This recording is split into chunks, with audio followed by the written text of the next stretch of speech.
ಮುಳ್ಳಯ್ಯನಗಿರಿ ರಸ್ತೆಯಲ್ಲಿ ಶಾಲಾ ಮಕ್ಕಳ ಜೀಪ್ ಪಲ್ಟಿಯಾಗಿ 6 ಮಕ್ಕಳಿಗೆ ಸಣ್ಣ ಪುಟ್ಟ ಗಾಯಗಳಾಗಿದೆ. ಕೇರಳದಿಂದ ಬಸ್ ಮಾಡಿಕೊಂಡು ಪ್ರವಾಸಕ್ಕೆ ಮಕ್ಕಳನ್ನ ಕರೆತಂದಿದ್ರು. ರಸ್ತೆಯಲ್ಲಿ ಬಸ್ ಹೋಗಲ್ಲ ಅಂತ ಜೀಪ್ನಲ್ಲಿ ಮಕ್ಕಳು ಹೋಗಿದ್ರು. ಆದರೆ ಚಾಲಕನ ಅತಿ ವೇಗದಿಂದ ನಿಯಂತ್ರಣ ತಪ್ಪಿ ಜೀಪ್ ಪಲ್ಟಿಯಾಗಿದೆ.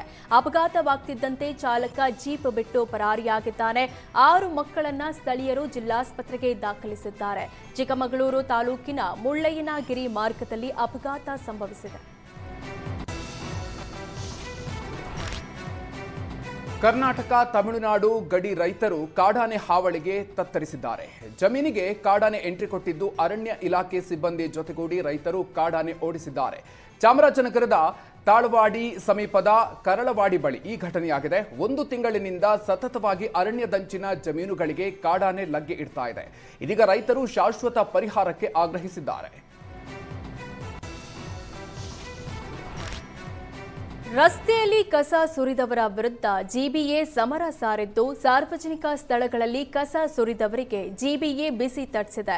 ರಸ್ತೆಯಲ್ಲಿ ಕಸ ಸುರಿದ ಪಿಜಿ ಯುವತಿಯರಿಗೆ ದಂಡ ವಿಧಿಸಲಾಗಿದೆ. ಹೊಸಕೆರೆಹಳ್ಳಿಯ ದ್ವಾರಕಾ ನಗರದಲ್ಲಿ ತಳ್ಳೋ ಗಾಡಿ ಕೆಳಗೆ ಯುವತಿ ಕಸ ಇಟ್ಟು ಹೋಗಿದ್ಲು. ಇದನ್ನ ಗಮನಿಸಿದ ಪದ್ಮನಾಭನಗರ ವಲಯದ ಜಿಬಿಎ ಅಧಿಕಾರಿಗಳು ಕಸ ಸುರಿದಿದ್ದಕ್ಕೆ 100 ರೂಪಾಯಿ ದಂಡ ವಿಧಿಸಿ ಸ್ವಚ್ಛತೆ ಬಗ್ಗೆ ಜಾಗೃತಿ ಮೂಡಿಸಿದ್ದಾರೆ.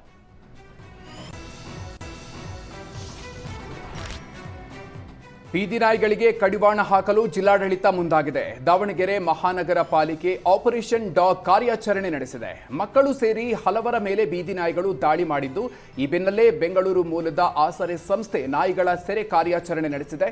ನಾಯಿಗಳನ್ನು ಸೆರೆ ಹಿಡಿದು ಸಂತಾನ ಶಕ್ತಿ ಹರಣ ಶಸ್ತ್ರಚಿಕಿತ್ಸೆ ಮಾಡಲಾಗ್ತಿದೆ. ಬಳಿಕ ರೇಬಿಸ್ ಚುಚ್ಚುಮದ್ದು ನೀಡಿ 3-4 ದಿನಗಳ ಕಾಲ ನಿಗಾದಲ್ಲಿಟ್ಟು ಮರಳಿ ಅದೇ ಪ್ರದೇಶಕ್ಕೆ ಕಳುಹಿಸಲಾಗಿದೆ.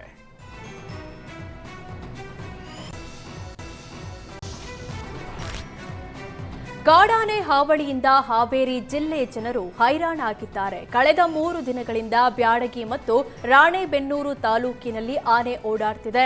ರೈತರ ಜಮೀನುಗಳಿಗೆ ನುಗ್ಗಿ ಬೆಳೆ ಹಾನಿ ಮಾಡಿದ್ದು, ಕಾಡಾನೆ ಸೆರೆ ಹಿಡಿಯಲು ಅರಣ್ಯ ಇಲಾಖೆ ಹರಸಾಹಸ ಪಡುವಂತಾಗಿದೆ. ಕಾಡಾನೆ ಸೆರೆ ಹಿಡಿದು ಬೇರೆ ಸ್ಥಳಕ್ಕೆ ಬಿಡುವಂತೆ ರೈತರು ಒತ್ತಾಯಿಸಿದ್ದಾರೆ.